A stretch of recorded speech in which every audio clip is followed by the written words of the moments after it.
Hello students and welcome back to mind classes. तो भाई आज करने वाले हैं कुछ इंपॉर्टेंट क्वेश्चंस, ठीक है। तो भाई हो सकता है ऐसे मिलते जुलते या इससे आपको आइडिया हो जाएगा, कुछ ऐसे क्वेश्चंस पेपर में आ जाए। तो देखिए भाई सबसे पहले क्या है जी, हमारा पहला क्वेश्चन देखिए क्या है।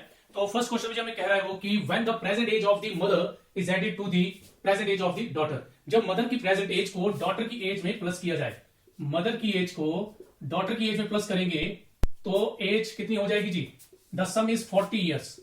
कह रहे हैं कि अगर आप मदर की age present age and daughter की प्रेजेंट एज लें तो उनकी दोनों की एज का सम कितना आएगा जी, 40 आएगा।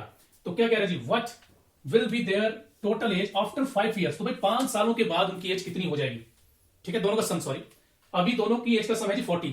तो कह रहे हैं 5 साल बाद कितना हो जाएगा, तो क्या लग रहा है जी 45।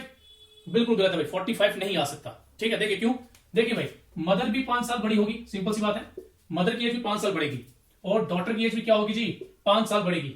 तो भाई देखा जाए तो दोनों की एज कितनी बढ़ने वाली है मिलाकर, टोटल के अकॉर्डिंग दोनों की एज मिलाकर 10 साल बढ़ने वाली है। तो उसके अकॉर्डिंग फिर हमारा आंसर क्या आएगा जी, 50। हमारा आंसर कितना आएगा, 50। तो इट मींस 5 साल के बाद उनकी दोनों की एज का सम क्या होगा जी, 50 होगा। तो भाई इस क्वेश्चन में हमेशा ध्यान रखिएगा कि जितने भी पर्सन दिए हो हर एक को उतने साल बढ़ाना होता है, ठीक है। मान लो उधर, मान लीजिए फादर मदर एंड डॉटर होता, सपोज करो 3 लोग होते, तो 5 साल बाद की एज का सम पूछा होता तो फादर भी 5 साल बढ़ेगा, डॉटर भी 5 साल बढ़ेगी और मदर भी 5 साल बढ़ेगी, तो उस हिसाब से वो 15 साल बढ़ जाते, ठीक है जी। बट यहां पर 2 पर्सन थे तो मदर भी 5 साल बढ़ेगी, डॉटर भी 5 साल बढ़ेगी, तो दोनों मिलाकर 10 साल और बड़े हो जाएंगे, दोनों को मिलाकर, ठीक है जी। तो एटलीस्ट उनकी एज का जो सम है वो 10 साल बढ़ने वाला है। अगर अभी 40 है तो 5 साल बाद 50 हो जाएगा। चलेगा, जल्दी से स्क्रीनशॉट ले लीजिए। चलिए भाई देखिए नेक्स्ट क्वेश्चन क्या है। भाई ये क्वेश्चन भी हमारा एजेस के ऊपर ही है, but it is average age. तो भाई कह रहे थे एवरेज एज, किसकी एवरेज एज, एक ब्रदर एंड सिस्टर की। भाई 2 लोग हैं, उन दोनों की जो एवरेज एज है it is 24, sorry it was 24 years 10 years ago. तो कह रहे आज से 10 साल पहले एक बहन और भाई की जो एवरेज एज थी वो कितनी थी, 10 साल पहले कितनी एवरेज एज थी, 24 इयर्स, ठीक है। ओके, तो भाई एक काम करते हैं, चलिए भाई इसको करें सॉल्व जरा हम। तो आपको क्या दिया जी, अगर आप देखें आपको एवरेज दी है जी, एवरेज कितनी है, एवरेज इज 24 इयर्स, ठीक है। फिलहाल मैं भी एवरेज की बात कर रहा हूं, देखिए 24 इयर्स दी है। और एवरेज का अगर आपको फॉर्मूला पता होगा, एवरेज का फॉर्मूला क्या होता है जी, सबसे पहले वो आपको पता होना चाहिए। एवरेज होता है जी sum of observation upon number of observation, ठीक है। तो हम लोग केवल शॉर्ट में इसको एस बाय एन भी लिख देते हैं, एवरेज कोई भी लिख देते हैं। तो it mean sum of observation, जितनी भी आपको वैल्यूज दी है, जो जो लोग हैं उनको प्लस कर लीजिए, ठीक है। उन लोगों की जो वैल्यू है, जो भी वैल्यूज हैं, तो उसने क्या बोला है, एवरेज मतलब सम ऑफ ऑब्जर्वेशन। तो देखा जाए यहां पर ब्रदर की एज, तो ब्रदर की एज बी मान लो फिलहाल, और सिस्टर की एज, 2 लोग हैं तो 2 से डिवाइड करेंगे। अगर 3 लोग होते तो 3 से डिवाइड करते, 4 होते तो 4 से। एवरेज वही होता है कि जितनी वैल्यूज हैं सबको प्लस कर लो। और देखो वैल्यूज है कितने, कितने नंबर है वो वैल्यूज, देख ऐसे मान लो एग्जांपल के तौर पे, छोटी सी एग्जांपल से 3, 5 और 6 मान लो इनकी एवरेज निकालनी है, तो इनकी जो वैल्यूज हैं वो प्लस करो, मतलब 3 + 5 + 6 कर लेंगे, ठीक है। जैसे 14 आ गया, ओके। तो देन कितने नंबर थे, 1 2 3, तो 3 से डिवाइड कर देंगे। तो ये भाई एवरेज है हमारा। आपको जो जो भी नंबर दिए हो उनको प्लस कर लो और वो कितने नंबर्स थे वो नीचे लिखना होता है। तो ये जी एवरेज का फॉर्मूला। तो भाई किसके इक्वल है जी, 24। तो उस हिसाब से ब्रदर प्लस सिस्टर की एज का सम, क्योंकि ऊपर सम है ना ये, क्योंकि एवरेज का फॉर्मूला भी क्या बोला हमने, सम अपॉन नंबर। तो सम हो गया ब्रदर और सिस्टर की एज का सम, 2 लोग हैं डिवाइड किया, तो इट मींस जो सम है हमारे पास, सम कितना आने वाला है, सम आने वाला है दोनों की एज का 48, ठीक है जी। तो भाई देखिए जो सम आ गया ब्रदर और सिस्टर की एज का वो कितना आ गया हमारे पास, 48 आ गया हुआ है, ठीक है जी। अच्छा भाई देखिए जरा नेक्स्ट क्या है हमारे पास। अच्छा तो भाई ये जो है ना, ये दोनों की एज का सम आ गया, लेकिन ये सम कब का है पता आपको, ये सम है जी 10 साल पुराना। अब 10 साल पुराना सम ही है, तो पिछला क्वेश्चन जो किया उससे क्या आइडिया मिला, अब ये भी 10 साल बढ़ेगा, ठीक है, ब्रदर भी 10 साल बढ़ेगा, उसके बाद सिस्टर भी कितना बढ़ेगी जी, 10 साल बढ़ेंगे। तो इसका मतलब दोनों की एज जो है वो 20 साल बढ़ने वाली है, और 20 साल जब इससे प्लस होंगे 48, तो ये कितना आ गया जी 68। तो इसका मतलब अभी उन दोनों की एज का सम 68 है। दोबारा समझे में क्या, एवरेज दी थी 24, 2 लोग थे, एवरेज 24 सी, 2 से मल्टीप्लाई किया तो सम आ गया 48। लेकिन ये सम जो है 10 साल पहले का निकला, क्योंकि एवरेज 10 साल पहले की थी ना, तो जो सम निकलेगा वो भी 10 साल पहले का निकलेगा। तो अभी प्रेजेंट में अगर आएंगे तो जो भाई है वो भी 10 साल बड़ा होगा, सिस्टर की भी 10 साल बढ़ेगी, तो देखा जाए तो दोनों का जो सम है वो 20 साल बढ़ना चाहिए। तो सम 20 साल बढ़ गया, मतलब 68 सम आ गया, ठीक। लेकिन उसने हमें क्या पूछा है, उसने क्या पूछा है जी, उसने क्वेश्चन में पूछा जी एवरेज एज निकालें, average of the present ages, अभी जो उनकी एज है, जो भी एज आई है उसकी एवरेज निकालें। तो क्या जी एवरेज का फॉर्मूला हमारे पास, तो एवरेज का फॉर्मूला भी बताया जी आपको, क्या है जी, सम अपॉन नंबर। तो भाई सम कितना है, सम है जी 68, ठीक है। तो 68 अपॉन नंबर कितने जी, 2 लोग हैं, इक्वल्स टू 34। तो जी हमारा आंसर आ गया जी 34 आ गया। ठीक है, तो ये उन दोनों की अभी की प्रेजेंट एज की एवरेज है। चलिए जल्दी से स्क्रीनशॉट लीजिए, फिर मैं आपको इसका शॉर्ट मेथड बताता हूं। तो देखिए भाई, शॉर्ट मेथड इसमें क्या है, ये हमेशा याद रखना भाई। देखिए, अच्छा मान लीजिए जैसे किसी क्लास में जो एवरेज मान लीजिए कि मार्क्स दी हैं, टेस्ट हुआ, उसमें एवरेज मार्क्स हैं बच्चों के 8, ठीक है, पूरी क्लास की एवरेज निकाली गई तो एवरेज आ गई 8। अब मान लो कि हर एक बच्चे को नंबर एक एक बढ़ा दिया जाता है, एक एक नंबर अगर एक्स्ट्रा दे दें, ठीक है, तो फिर एवरेज क्या हो जाएगी। तो भाई हमेशा याद रखो, अगर इंडिविजुअली जो असर होता है, हर एक बच्चे को अगर एक एक मार्क्स इंक्रीज हो रहा है तो एवरेज भी 1 इंक्रीज हो जाएगी। मतलब एवरेज अगर 8 थी तो 9 हो जाएगी, ठीक है। अगर मान लो हर एक बच्चे के मार्क्स 2-2 कम कर दिए जाएं तो इट मींस एवरेज भी 2 कम हो जाएगी, मतलब 8 की बजाय 6 हो जाएगी, ठीक है।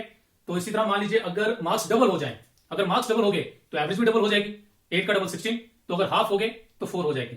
तो याद रखिए, जो इंडिविजुअली असर होता है वही असर एवरेज के ऊपर होता है। इस चीज का आइडिया, सॉरी, इसको याद रखें हमेशा। तो भाई देखिए शॉर्ट मेथड क्या है, उनकी एवरेज कितनी दी है जी, 24। एवरेज कितनी दी है, 24, 10 साल पहले की, और उसने प्रेजेंट वाली एवरेज पूछी है, अभी वाली। तो भाई सिंपल सी बात है, ये 10 साल पुरानी वाली एवरेज है, तो हमें 10 साल आगे लाना है उनको प्रेजेंट में। तो भाई की एज भी 10 साल बढ़ेगी और बहन की एज भी 10 साल बढ़ेगी, मतलब दो लोग हैं और दोनों में 10-10 ऐड हो रहा है, 10-10 दोनों में प्लस हो रहा है। तो इंडिविजुअली अगर प्लस हो रहा है दो बंदों में, जो एवरेज के लिए है, दो बंदे थे इनकी एवरेज थी, तो दोनों की एज अगर 10-10 साल बढ़ रही है सॉरी, तो इसका मतलब एवरेज भी 10 बढ़ जाएगी, ठीक है। अगर भाई भी 10 साल बढ़ रहा है, बहन भी 10 साल बढ़ रही है, तो सिंपल सी बात है एवरेज भी 10 बढ़ेगी। इसको डायरेक्ट कर लीजिए। तो भाई देखिए 24 में 10 डाले तो कितने आते हैं, 34, तो 34 आएगा जी हमारा आंसर, ठीक है जी। चलिए भाई अब बढ़ते हैं नेक्स्ट क्वेश्चन की तरफ।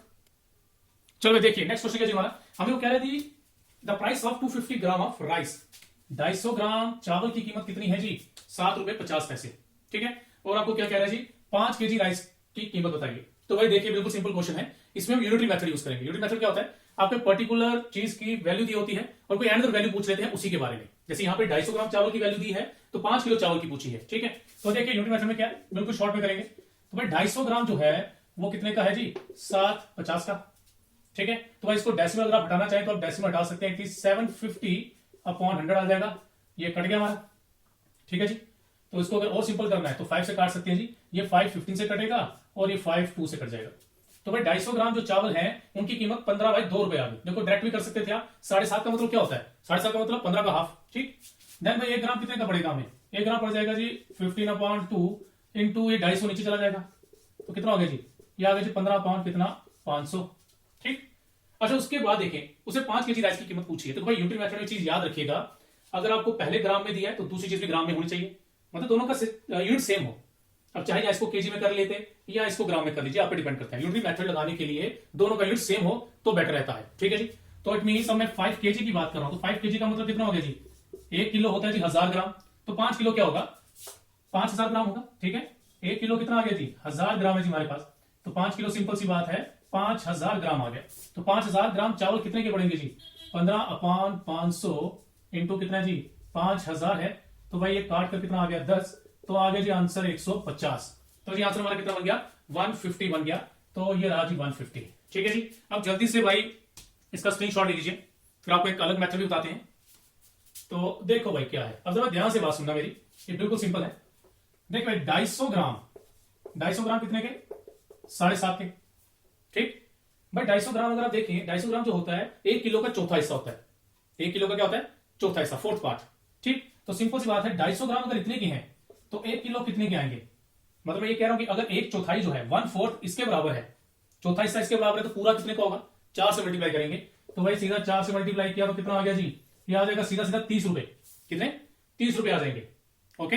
इसको मैं ऐसे लिख देता हूं, नहीं तो आपको 1/4 केजी, देखो भाई 250 ग्राम 1/4 केजी हुआ ना, तो 1/4 इसके बराबर है, 4 डायरेक्ट मल्टीप्लाई करेगा तो कितना आ गया जी, 1 किलो आ गया 30 का, तो आपको क्या निकालना था जी 5 किलो। तो सिंपल सी बात है जी 5 किलो कितने का आ जाएगा, 30 इंटू 5 करेंगे, ये आ गया जी 150 रुपीज पर केजी या 150 रुपया पर किलो आ जाएगा। तो मेरे हिसाब से भाई ये मेथड ज्यादा बेटर है, ठीक है। ऊपर हमने बेसिक मेथड किया, तो ये भी भाई वही सेम चीज है। अब आप पे डिपेंड करता है, आपको जो अच्छा लगे वो कर सकते हैं। स्क्रीनशॉट ले लीजिए भाई। चलो देखिए नेक्स्ट क्वेश्चन क्या हमारे पास, तो भाई नेक्स्ट क्वेश्चन है जी हमारे पास, find the value of sin square 45 plus tan square 45। तो भाई इसके लिए सबसे पहले आपको वैल्यू पता होनी चाहिए, ठीक है। तो मैं आपको एक छोटा सा आइडिया दे रहा हूं, ये आपके काफी काम आएगा। कभी भी किसी 45 की वैल्यू निकालनी होगी, साइन कॉस tan वगैरह, ये उसके लिए है भाई, ठीक है। ये आपको काफी फायदेमंद रहेगा भाई। देखिए भाई कुछ नहीं करना, तो भाई ये मान लीजिए हमारा बेस है, ये बेस है, तो बेस 1 परपेंडिकुलर 1 एंड हाइपोटेन्यूज आ जाएगा √2, ठीक। तो भाई ये आपको याद रखना ही रखना है, ये 45 डिग्री हमारा, ठीक है। ये किसके लिए याद रखें आपको? 45 की वैल्यू के लिए। कोई भी 45 साइन कॉस टेन कोई भी पूछ ले 45 के लिए क्या करें, तो भाई ये कंसेप्ट याद रखिएगा, परपेंडिकुलर भी एक लेना है, बेस भी एक लेना है, और हाइपोटेन्यूज आ जाएगी √2 आ जाएगा। ठीक है, अगर आप लोगों को याद होगा, ठीक है जी, आप लोगों ने 10th क्लास में किया होगा, नहीं तो फिर अभी मैं रिपीट करवा दूं थोड़ा सा आपको। तो देखिए भाई, मुझे निकालना है sine square 45 plus ten square 45। ठीक है जी, तो भाई साइन होता है परपेंडिकुलर बाय हाइपोटेन्यूज, तो परपेंडिकुलर बाय हाइपोटेन्यूज का स्क्वायर करना है जी। भाई जिनको डायरेक्ट वैल्यू आती है वो क्वेश्चन अभी कर भी चुके होंगे, बट ये उनके लिए जिनको थोड़ा सा नहीं आइडिया तो क्या करें, तो टेन होता है जी परपेंडिकुलर बाय बेस का स्क्वायर। ठीक है जी, अब यहां देखिए परपेंडिकुलर कितना, perpendicular is 1 by hypotenuse is √2, तो ये स्क्वायर हो गया जी हमारे पास, प्लस नेक्स्ट है जी perpendicular is 1, base is also 1, तो ये स्क्वायर आ गया, इट इज 1/2। देखिए 1 का स्क्वायर 1, और कभी भी रूट वाले का स्क्वायर हो तो उसके ऊपर से रूट हट जाता है जी। ठीक है, ये आ गया, देन प्लस ये कितना 1 का स्क्वायर 1 ही आएगा, तो भाई एलसीएम लेंगे तो एलसीएम 2 आने वाला, तो 2 को इधर मल्टीप्लाई करेंगे तो कितना आ गया, ये 2 1 2 आ जाएगा, तो आंसर आ गया जी हमारा 3/2। तो इसका मतलब A part is the right answer. तो भाई ये प्लीज याद रखिए, बहुत काम आएगा जी आपके लिए ट्रिग्नोमेट्री में। 45 की वैल्यू कैसे देखनी होती है, परपेंडिकुलर 1, बेस 1 और हाइपोटेन्यूज √2। चलिए भाई जल्दी स्क्रीनशॉट लीजिए। तो देखिए जी फिफ्थ क्वेश्चन क्या हमारे पास, फिफ्थ क्वेश्चन में कह रहा है कि if which side of square, एक स्क्वायर की हर एक साइड इंक्रीज हो जाती है 20%, मतलब साइड जितनी मर्जी हो स्क्वायर की, अगर वो 20% बढ़ जाए तो बताइए जरा जी उसका एरिया कितना बढ़ेगा। तो भाई देखिए फिलहाल तो यहाँ हमारे पास साइड नहीं है, तो साइड आप एक्स ले लीजिए, 100 ले लीजिए, 10 ले लीजिए, वो आप पे डिपेंड करता है। तो फिलहाल तो मैं अगर सपोज करूँ साइड को 10 लेते हैं, साइड मान लीजिए 10 है, ये फर्स्ट केस है भाई, ये भी फर्स्ट केस कर रहा हूं, मान लेते हैं स्क्वायर की साइड 10 है, तो सिंपल सी बात है एरिया क्या होगा, तो भाई स्क्वायर का एरिया क्या होता है जी, साइड का स्क्वायर, तो मतलब 10 का स्क्वायर 100, तो स्क्वायर का जो एरिया है वो 100 यूनिट्स आ गया, सेंटीमीटर मीटर कुछ भी लगा सकते हैं आप। अब लेते हैं केस सेकंड, भाई केस सेकंड में क्या कह रहा है, कह रहा है साइड इंक्रीज बाय 20%, साइड को 20 बढ़ाना है जी, तो साइड है जी 10 फिलहाल तो 20 बढ़ने का मतलब 120% लेंगे, परसेंटेज आपने पढ़ा भाई, तो परसेंटेज में आपको पता होगा कोई भी चीज अगर इंक्रीज हो रही है तो उसको 100 पे प्लस करते हैं, और अगर माइनस हो रही है तो माइनस कर देंगे, सॉरी डिक्रीज हो रही है तो माइनस कर देंगे। तो जी साइड 20% बढ़ रही है तो 120% आ जाएगा साइड, सॉरी साइड तो 10 है, तो भाई ये काट कर कितना आ गया जी हमारे पास, साइड आ गई जी 12। तो जो नया स्क्वायर है जिसके बारे में वो बात कर रहा है, साइड उसकी 12 आ जाएगी, पहले 10 थी तो 12 है, तो अब एरिया कितना आएगा जी, एरिया वही जी साइड का स्क्वायर, तो इस साइड 12 है तो 12 का स्क्वायर 144। तो भाई देखिए पहले एरिया कितना था 100, अब एरिया कितना है 144, तो आप देख सकते हैं इंक्रीज कितना हो रहा है 44। याद रखिए भाई कोई भी चीज जो 100 के अकॉर्डिंग इंक्रीज डिक्रीज होती है उसकी परसेंटेज भी सेम रहती है, तो यहाँ 44 बढ़ने का मतलब कि जो एरिया है वो 44% बढ़ जाएगा। ठीक है जी, ओके, तो इसका स्क्रीनशॉट ले लीजिए। इसके अलावा दूसरा कंसेप्ट आते हैं अभी आपको, तो भाई परसेंटेज अगर आपने पढ़ा होगा, तो नहीं पढ़ा तो भाई प्लीज जरा उन वीडियोस को भी देखिए, वो आपके फायदे में रहेंगी। तो देखिए भाई उसमें कंसेप्ट था अगर कोई चीज बढ़ती है फिर देन बढ़ जाती है, इंक्रीज पे इंक्रीज होता है, तो उसके लिए कंसेप्ट बताया था आपको, एक फॉर्मूला था हमारे पास x plus y plus x y upon 100 का होल स्क्वायर। ठीक है जी, sorry not whole square, 72%, x plus y plus x y upon 100 था भाई, तो ये कंसेप्ट था। ठीक है, तो भाई देखिए इसमें क्या हो रहा है जी 20% बढ़ रहा है, तो भाई इसमें कर लेंगे कितना, x भी 20 है फिर अगेन 20। ठीक है, तो इसको भाई ये फॉर्मूला लगा के कर सकते हैं, तो 20 इंटू 20 अपॉन 100। ठीक है, तो भाई ये 20 दो बार क्यों लिया, क्योंकि स्क्वायर की हर साइड इक्वल होती है। ठीक है, तो साइड अगर बढ़ रही है 20 तो सभी साइड 20 बढ़ेगी, तो उसके अकॉर्डिंग फॉर्मूला क्या था, साइड इंटू साइड, साइड को दो बार करते हैं ना, इसलिए मैं इसको दो बार लिया, तो ये कट गया जी, तो ये कितना आ गया, इट इज 40, ये 40 बन जाएगा, प्लस ये 2 2 4, तो कितना बन गया जी, इट इज 44%, तो जी 44% आ जाएगा हमारा आंसर। ठीक है जी, चलिए जल्दी से स्क्रीनशॉट ले लीजिए, लेना है तो आपको। देखिए जी नेक्स्ट क्वेश्चन क्या है हमारा, तो भाई 6 क्वेश्चन में वो कह रहे हैं कि by selling an article, sorry कह रहे कि what is the loss percent, loss percent कितना होगा अगर एक मैन क्या करे, लूजिस मतलब नुकसान हो जाए उसे कितने का, 24 रुपए का, कब, जब वो एक चीज को किसी भी आर्टिकल को बेचता है 96 का। तो एक आदमी ने क्या किया जी, एक कोई भी आर्टिकल था उसको 96 रुपए का 96 रुपीज का बेचा और उसे 24 रुपए का नुकसान हो गया, तो वो हमें कह रहा है कि बताइए उसे लॉस परसेंट कितना होगा। तो देखा जाए तो जी एसपी कितनी हमारे पास, एसपी है जी ₹96 और लॉस कितना हो रहा है जी, लॉस हो रहा है जी 24 रुपए का। तो भाई इतना आपको पता होना चाहिए। अब उसमें कुछ लोग इसको क्या करें, भाई 24 का नुकसान हो गया 96 पे, तो उस हिसाब से आंसर निकाल दें, तो वो गलत होगा जी, वो आंसर नहीं आएगा, वो गलत आंसर आएगा, और जबकि वो आंसर ऑप्शन में है। ठीक है, याद रखिए चाहे फायदा हो नुकसान हो, कंपेयर हमेशा सीपी से किया जाता है, तो उसके लिए आपको सीपी पता होना चाहिए ना। अब मान लो आपने कोई भी सामान बेचा है, तो आपको फायदा हुआ या नुकसान हुआ वो डिपेंड करेगा ना अपना खरीदा कितने का था, तो कॉस्ट प्राइस का पता होना जरूरी है। तो उसके लिए सबसे पहले तो कॉस्ट प्राइस निकाली जाएगी, और कॉस्ट प्राइस का फॉर्मूला होता है लॉस के केस में एसपी प्लस लॉस। तो एसपी कितना जी 96, लॉस कितना हो गया 24 का, तो इट मीन जो एसपी थी वो 120 रुपए थी, तो जो आर्टिकल था वो 120 का था जी। ठीक है, अब निकालेंगे जी लॉस परसेंट, तो लॉस परसेंट का फॉर्मूला होता है जी लॉस अपॉन सीपी इंटू 100%। ठीक है जी, तो चलिए देखेंगे अब लॉस कितना हो रहा है जी, लॉस हो गया जी हमें एक, सॉरी कितने का 24 का लॉस नुकसान हो रहा है, 24 का लॉस हो गया जी कितने पे, 120 के ऊपर इंटू 100%। तो भाई ये 24 वन जा एंड 24 फाइव जा, 5 वन जा एंड 5 20 जा। तो भाई जो सही आंसर है वो 20% है। और अगर किसी बच्चे ने 24 को 96 के अकॉर्डिंग निकाला होगा तो भाई उसका आंसर 25 आ रहा होगा, जबकि वो गलत है। तो राइट आंसर इज 20%। चलिए भाई जल्दी से इसका एक स्क्रीनशॉट ले लीजिए, 20%। चलिए भाई, चलो भाई देखिए नेक्स्ट क्वेश्चन, 7th क्वेश्चन क्या है हमारा। तो इसमें क्या है कि वो तो वही सिंप्लीफाई के लिए दिया है, इन सबको हमें ऐड करना है तो हमारा आंसर क्या आएगा। तो भाई देखिए जरा, इसमें एक टाइप है भाई, इस टाइप को जरा ध्यान से समझ लीजिए। इसमें क्या है, अगर इसमें आपके पास सेम चीजें क्या हो रही है, सेम चीजें रिपीट हो रही है, ठीक है। जैसे यहाँ पर क्या है, ट्रिपल लाइन 1 बार, 2 बार, 3 बार, 4 बार, 5 बार, 6 बार, जो भी है। अगर कुछ ऐसा कंसेप्ट आता है, ठीक है, मतलब बिल्कुल कुछ ऐसा आ जाता है, 8 8 आ जाए, 7 7 आ जाए, कुछ भी सो ऑन, तो भाई ये कितनी बार है, ये हमने गिन लिया 6 बार है। तो भाई आएगा 9 into 9 into 9 6 into 6, triple 9 into 6 कर देना है, क्योंकि 6 बार आ रहा है। अगर 5 बार होता तो इंटू 5 करते, 4 बार होता तो इंटू 4 कर देते, जो भी है। देन उसके बाद क्या आएगा, अब ये बाकी जो हिस्सा बचा है, क्या जी बचा, 1/7 plus 2/7 plus 3/7 plus 4/7 plus 5/7 plus 6/7। तो भाई ये जो भी है अब ये डायरेक्ट प्लस हो जाएंगे। चलो भाई इसको मल्टीप्लाई करें, 54 5 कैरी, 59 5 कैरी, अगेन 59 प्लस। अब देखिए भाई अगर डिनोमिनेटर सबका सेम हो तो याद रखिए, अगर डिनोमिनेटर नंबर्स का सेम हो तो वो डायरेक्ट प्लस और माइनस हो जाते हैं, डायरेक्ट प्लस और माइनस। तो भाई नीचे रहेगा 7, ये कितना आएगा जी, इनको अगर प्लस करें, ये बनेगा 2 1 3 3 6 4 14 5 9, सॉरी 14 5 19 हो गया, सॉरी भाई गलत हो गया, 2 and 1 कितना 3 हो गया, 3 और 3 6 हो गया, 6 4 10, 10 और 5 15। हाँ भाई यहाँ गलती थी, 15 और 6 कितना हो गया, 21 हो गया। ये 21 आ गया भाई, तो वही ये तो 7 से करता है, तो 7 से अगर काट देंगे तो हमारा आंसर कितना आएगा, जो अब आएगा 5 9 9 4 प्लस 3, इट बिकम्स 5 9 9 7। तो 5 9 9 7 ये कौन सा, ए ऑप्शन। तो भाई A option is the right answer. चलिए भाई देखिए, तो भाई इस कंसेप्ट को जरूर याद रखिएगा, जल्दी से स्क्रीनशॉट ले लीजिए इसका। चलिए देखिए जरा नेक्स्ट क्वेश्चन क्या हमारा, क्वेश्चन नंबर 8। तो उसमें क्या था, fraction 1/3 4/7 and 2/5 written in ascending order. अगर इसको असेंडिंग ऑर्डर में लिखा जाए तो इनमें से क्या रिजल्ट हमारे पास आएगा। तो देखिए नंबर क्या है, नंबर इज 1/3 है, दूसरा नंबर है जी 4/7 और तीसरा नंबर है जी 2/5, ठीक है। अब देखिए भाई इसमें क्या है, भाई एक तरीका तो इसमें यह है कि अगर आप क्रॉस मल्टीप्लाई करके कर लें, चेक कर लें, तो उसमें ग्रेटर देन लेस देन निकालना हो तो ज्यादा बेटर रहता है, ठीक है। तो असेंडिंग एंड डिसेंडिंग ऑर्डर में करना है, और देखा जाए तो छोटे नंबर से हमारे पास, तो उसमें देखिए सबसे बेस्ट रहता है डिवीजन, हम डिवाइड करने में ज्यादा बेटर रहता है। लेकिन उस डिवाइड को थोड़ा सिंपल बनाने के लिए क्या कर सकते हैं हम, और ये देखा जाए तो सब प्रॉपर फ्रैक्शंस है।